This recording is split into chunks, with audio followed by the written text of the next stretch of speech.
No problem, let us continue. ఇప్పుడు వస్తుందా sir? ఇప్పుడు ఓకేనా? Clear audio? ఓకే.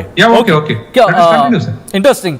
ఇందాక మనం శాంతి చర్చల గురించి మాట్లాడుకుంటున్నాం. ఒకవేళ శాంతి చర్చల గురించి వస్తే పాకిస్తాన్ నేను మీడియేటర్ కాదు, ఏకంగా నేను సో కాల్డ్ ఏకంగా యుద్ధాన్ని ఆపేస్తున్నాను, నోబెల్ ప్రైజ్ కూడా ఇచ్చేయాలి అని చెప్పి అమలు చర్చలు జరిగాయి. సో ఎందుకు ఈ so called peace maker or nobel prize winner Shehbaz Sharif కావచ్చు, లేకపోతే ఫీల్డ్ మార్షల్ అంటే ఫీల్డ్ మార్షల్ అంటే కరెక్ట్ ఏమో, ఈ ఫీల్డ్ మార్షల్ ఎందుకు ఫెయిల్ అవుతున్నారు అనుకోవాలండి? నో అసలు యాక్చువల్ గా ఈ మీడియేషన్ లో ఇనిషియేట్ తీసుకున్నటువంటి countries Egypt and Turkey. Exactly. Turkey ఎందుకు ఇట్లాంటి మీడియేషన్ చేస్తుందంటే అది నాటోలో ఒక మెంబర్ కంట్రీ. నాటోలో ఉన్నటువంటి ఒక మెంబర్ కంట్రీకి ఆ విధమైనటువంటి వెసులుబాట్లు ఉంటాయి. బట్ ఆ రెండు కంట్రీస్ తో పాటు పాకిస్తాన్ కూడా కొంత అమెరికాకి ఫ్రెండ్లీ నేచర్ ఉంటుంది, అటు ఇరాన్ కి కొంత సాఫ్ట్ కార్నర్ ఉంటుంది. మీరు అన్నట్టు ఇప్పుడు ఫీల్డ్ మార్షల్ గా ఉన్నటువంటి ఆసిఫ్ మునీర్ కి ఉన్నటువంటి సంబంధాలు, ఈ నేపథ్యంలో వాళ్ళు ఒక ఇస్లామాబాద్ ని ఎంపిక చేసుకున్నారు చర్చల కోసం. బట్ అంతేగాని పాకిస్తాన్ తీసుకున్న చొరవ ఏమి లేదు, పాకిస్తాన్ కి ఒక స్పెషల్ క్రెడిట్ ఇవ్వాల్సినటువంటిది ఏమీ లేకపోయినప్పటికీ కూడా. బట్ ఇప్పుడు యాక్చువల్ గా వీళ్ళ మీడియేషన్ ఫెయిల్ అవుతుంది అనేటటువంటి ఒక అభిప్రాయం కలుగుతున్న నేపథ్యంలో రష్యా కూడా ఒక ప్రతిపాదన చేసింది. మీడియేషన్ చేయడానికి రష్యా ఇంట్రెస్టింగ్ గా ఉన్నట్టుగా, బహుశా ఈ సెకండ్ ఫేజ్ డిస్కషన్స్ డైలాగ్స్ కనుక ఫెయిల్యూర్ అయితే, బట్ నెక్స్ట్ టర్మ్ లో మనకి కనపడేటటువంటి రెండు దేశాల మధ్య సంప్రదింపులు చేయడానికి, కాల్పుల విరమణ చేయడానికి, ఒప్పందాలు చేయడానికి బహుశా రష్యా మీడియేషన్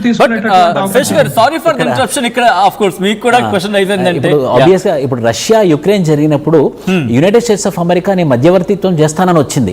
అప్పుడు రష్యా ససేమిరా ఉందన్నమాట. నా పాయింట్ కూడా ఇది కరెక్ట్. ఎందుకంటే మొన్న ఇదే పాయింట్ వచ్చినప్పుడు శేష్ గారు అమెరికా అంది రష్యా మీడియేషన్ ఒప్పుకో అన్నట్టు మాట్లాడింది. సో ఇప్పుడు ఒప్పుకుంటుందా?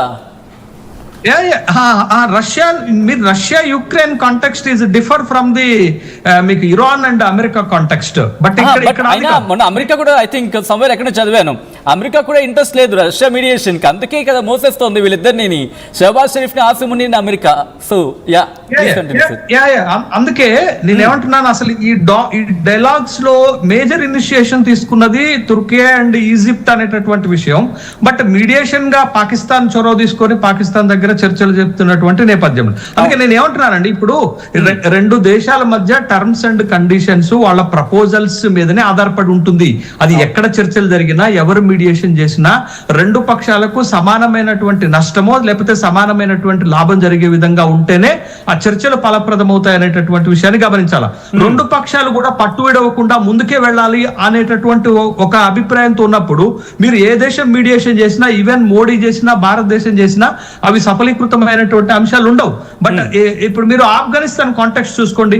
ఆఫ్ఘనిస్తాన్ లో ఎవరు మీడియేషన్ చేయకపోయినా అమెరికాకి భారంగా మారింది యుద్ధం కాబట్టి, అమెరికన్ సైన్యం అక్కడ ఉండటం వాళ్ళకి ఆర్థిక భారంగా మారింది కాబట్టి వాళ్ళందరికీ వాళ్ళే వెనకపోయినటువంటి సందర్భం ఉంది. వియత్నాం కేసులో కూడా వాళ్ళంతటికి వాళ్ళే వెనకపోయినటువంటి సందర్భం ఉంది. ఇవాళ కూడా మూర్ఖంగా ట్రంప్ మరి ఒకసారి ఇరాన్ పైన కాల్పులకు తెగబడ్డా, లేకపోతే మళ్ళొకసారి దాడులు మొదలు పెట్టినా అది అమెరికన్ ఆర్థిక వ్యవస్థను కూడా తీవ్రంగా దెబ్బతీస్తుంది. ఎందుకంటే రోజుకి 16,600 కోట్ల రూపాయలు ఖర్చు పెట్టాలండి వాళ్ళు చేసేటటువంటి యుద్ధము. ఇప్పటికే పెంటగాన్ మరి అమెరికన్ కాంగ్రెస్ కు ఒక రిక్వెస్ట్ పెట్టింది, 25 లక్షల కోట్ల రూపాయలను మీరు మంజూరు చేయండి యుద్ధం కోసం అని. అంటే అది హోల్డ్ లోనే ఉంది, ఇంకా మంజూరు కాలేదు. కాబట్టి యుద్ధాన్ని కొనసాగించటము హైలీ ఎక్స్పెన్సివ్ అమెరికాకి అవుతుంది.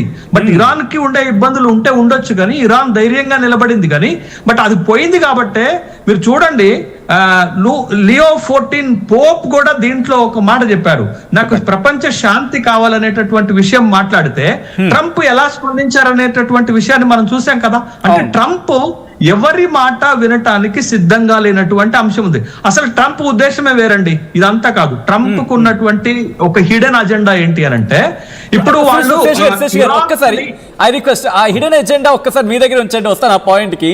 హిడెన్ ఎజెండా గురించి మాట్లాడదాం, ఎందుకంటే ఎస్ ఇంట్రెస్టింగ్ పాయింట్ అది.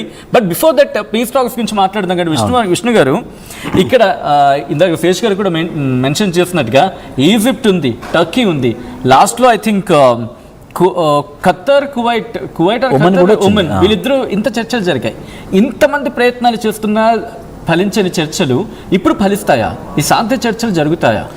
ఇప్పుడు మనకి నిజం చెప్పాలి అంటే శాంతి చర్చలు రేపు జరుగుతున్నాయి అన్న దాని మీద కూడా స్పష్టత లేదు. ఫస్ట్ ఆఫ్ ఆల్ ఫలిస్తాయి, పోనీ ఇప్పుడు కాదు ఇంకో 4-5 సార్లు జరిగిన ఫలించవండి. ఎలానంటే ఒకటి చెప్తాను, ఒక భార్య భర్త ఇద్దరు వాళ్ళిద్దరి మధ్యలో గొడవలు అవుతున్నాయి. భర్త మారనంటున్నాడు, భార్య మారనంటుంది. కానీ ఇప్పుడు వాళ్ళిద్దరు మారితేనే కదా వాళ్ళిద్దరు కలిసి ఉండేది. వీళ్ళిద్దరు మారని పరిస్థితిలో ఇద్దరిని మనము మూడో వ్యక్తిలో మనం ఎంత కలపాలని చూసినా కూడా కలిసే అవకాశం ఉండదు. సో అదే విధంగా వాళ్ళ కండిషన్స్ ఏవైతే ఉన్నాయో, మా కండిషన్స్ మాకున్నాయి, మా కండిషన్స్ మాకున్నాయి అని చెప్పేసి వీళ్ళిద్దరు అంటున్నారు. సో ఏదైతే ఇప్పుడు ఆర్థిక భారంతోనే ఆఫ్ఘనిస్తాన్ నుంచి విత్డ్రా అయిందో, ఏదైతే ఇరాక్లో గెలిచి అక్కడ కాంకర్ చేసిందో, అలాంటి వ్యవహారం వస్తే తప్పించి యునైటెడ్ స్టేట్స్ ఆఫ్ అమెరికా తప్పుకొని పరిస్థితి. అంటే ఆర్థిక భారం అన్న పడాలి, అక్కడ ప్రజల్లో చైతన్యం వచ్చి పెద్ద ఉద్యమం చేస్తే తప్పించి ఈ డొనాల్డ్ ట్రంప్ వెనక్కి తగ్గే పరిస్థితి ఉండదు. కానీ వీళ్ళిద్దరి మధ్యలో ఉన్నటువంటి కండిషన్స్ అయితే ఖచ్చితంగా కలిపే విషయం పక్కన పడదు, ఎందుకంటే కండిషన్స్ ఎక్కడ కనిపించట్లేదు. బట్ ఇక్కడ ట్రంప్ అనే వ్యక్తి ఇన్ని రోజులుగా యుద్ధం జరుగుతూ ఉంది, మళ్ళీ యుద్ధానికి వెళ్తున్నాడు రీసెంట్ గా డెవలప్మెంట్ లో చూసుకుంటే. అండ్ ఇక్కడ ట్రంప్ వెళ్ళడానికి కారణం ట్రంపేనా, లేకపోతే వెనకాల ఇజ్రాయెల్ ఉందని చెప్పి ఎందుకు ఈ మాట అంటే, ఇరాన్ రీసెంట్ గా ఒక వీడియో రిలీజ్ చేసినప్పుడు ఫేస్ మాస్క్ ఇలా రివీల్ చేస్తుంది ఒక ఏ వీడియోలో. ట్రంప్ మీటింగ్ పెడతాడట, బట్ ఆ మీటింగ్ అయిపోయి అందరూ బయటికి వెళ్ళిపోతే మాస్క్ తీస్తే అది ఉన్నది Netanyahu. So what's that matter? ఇప్పుడు మనకి ప్రాపర్ గుర్తు చేసుకుంటే ఇస్లామాబాద్ లో మీటింగ్ జరుగుతుంది యుఎస్ కి అండ్ ఇరాన్ కి. ప్యారలల్ గా అదే రోజు ఇజ్రాయెల్ లెబనాన్ మీద దాడులు చేసింది, పెద్ద మొత్తంలో దాడులు చేసింది, నియర్లీ 200 మందిని చంపేసింది అదే రోజు. అంటే ఓ పక్క మీకు శాంతి చర్చలు జరుగుతున్నాయి, అదే రోజు నువ్వు ఇజ్రాయెల్ దేశమై ఉండి అందులో భాగమై ఉండి ఒక పార్టీవై ఉండి నువ్వు ఈ లెబనాన్ మీద దాడులు వేసావు. అంటే ఇజ్రాయెల్ ఏ మొత్తంలో కూడా యుద్ధం ఆపాలని లేదు. In case United States of America శాంతి చర్చలకు ఒప్పుకొని నేను యుద్ధం నుంచి తప్పుకుంటున్నాను అని అంటే ఇజ్రాయెల్ ససేమిరా అని, మా సర్వైవలే మాకు క్వశ్చన్ మార్క్లా ప్రశ్నార్థకంగా ఉంది, మీరు తప్పుకున్నా కూడా మేము తప్పుకునే పరిస్థితి లేదు అని చెప్పే విధంగా అయితే నెతన్యాహు యొక్క మనస్తత్వం కూడా ఉంది. సో దీని ద్వారా మనం తెలిసేది ఏంటంటే యునైటెడ్ స్టేట్స్ ఆఫ్ అమెరికా శాంతి చర్చలకు ఒప్పుకొని వాళ్ళు వెనక్కి తిరిగినా కూడా ఇజ్రాయెల్ అయితే మళ్ళీ వచ్చి యుఎస్ డ్రాప్ అయిపోయిందేమో కానీ నేను డ్రాప్ అవ్వను, నేను కంటిన్యూ అవుతాను, నేను ఉండడం, నేను బతకడం, నా సర్వైవల్ నాకు ఇంపార్టెంట్ కాబట్టి. సో ఇది ఇప్పట్లో తెగని విషయం ఏమో అని చెప్పేసి నాకు అనిపిస్తుంది. ఇంట్రెస్టింగ్. శేష్ గారు ఇంకొక మాట అన్నారు మీరు, ఇక్కడ ట్రంప్కి హిడెన్ ఎజెండా అని చెప్పి. What could be that? అంటే ఏమై ఉండొచ్చు సార్ అది? దానికంటే ముందు ఒక చిన్న మాట.